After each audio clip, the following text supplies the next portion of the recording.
Climatology में evaporation बहुत ही basic concept है जिसपे वेदर एंड क्लाइमेट से रिलेटेड सारे बेसिक चीजें इसी पे ही बेस्ड हैं। तो चलिए इसे डिकोड करते हैं। इवेपोरेशन इज नथिंग बट जब इंटेंस हीट होती है तो उसकी वजह से तो वाटर होता है वो ऑब्जर्व होकर के लिक्विड से गैसेस फॉर्म में ट्रांसफॉर्म हो जाता है, मतलब पानी का भाप बन जाना, गैस में कन्वर्ट हो जाना, ये क्या है?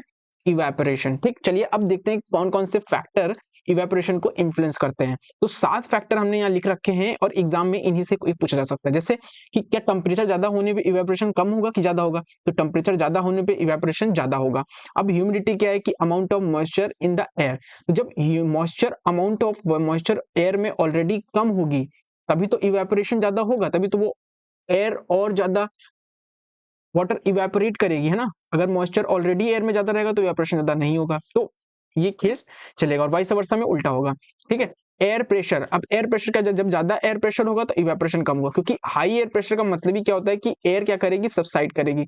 जब एयर सबसाइड करेगी तो इवेपोरेशन क्या ही होगा। ठीक है। तो high air pressure low evaporation. Air का मोमेंट, हाई एयर मोमेंट होगा तो हाई इवेपोरेशन होगा। याद रखिएगा सीधा रिलेशन है इनमें, बाकी सब में देख लीजिए उल्टा रिलेशन है सिवाय टेम्परेचर को छोड़ करके। ठीक है। अब ओसीन, ओसीन में हाइयर इवेपोरेशन होता है कंपेयर टू लैंड मास। ठीक है, याद रखिएगा ओसीन में ज्यादा इवेपोरेशन होता है कंपेयर टू लैंड मास।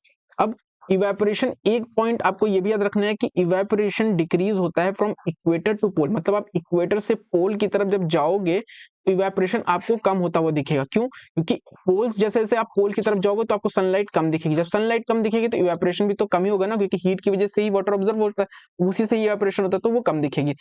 सबसे इंपॉर्टेंट पॉइंट, आपको ये तो पता है कि इवेपोरेशन पोल्स वर्ड जाने पर कम होगा इक्वेटर से, लेकिन सब ट्रॉपिकल में आपको याद रखना है कि ये एक्सेप्शन है कि सब ट्रॉपिकल रीजन में या उसके ओसीन में इवेपोरेशन हाइयर होता है कंपेयर टू इक्वेटोरियल रीजन। अब ऐसा क्यों होता है?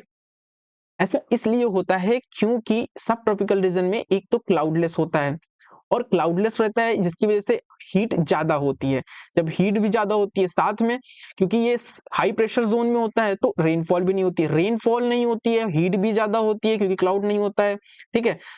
इसकी वजह से क्या होता है, जो नो रेनफॉल हाई हीट की वजह से जो नेट इवेपोरेशन है वो ज्यादा होता है, क्योंकि रेनफॉल है नहीं। अगर रेनफॉल होगी तो इवेपोरेशन को क्या करेगी? कम कर देगी। तो इस वजह से क्या होता है, इक्वेटोरियल रीजन में कम और सब ट्रॉपिकल रीजन में हायर इवेपोरेशन होता है। थैंक यू, जय हिंद। फॉलो अभ्यासक defence for more such content.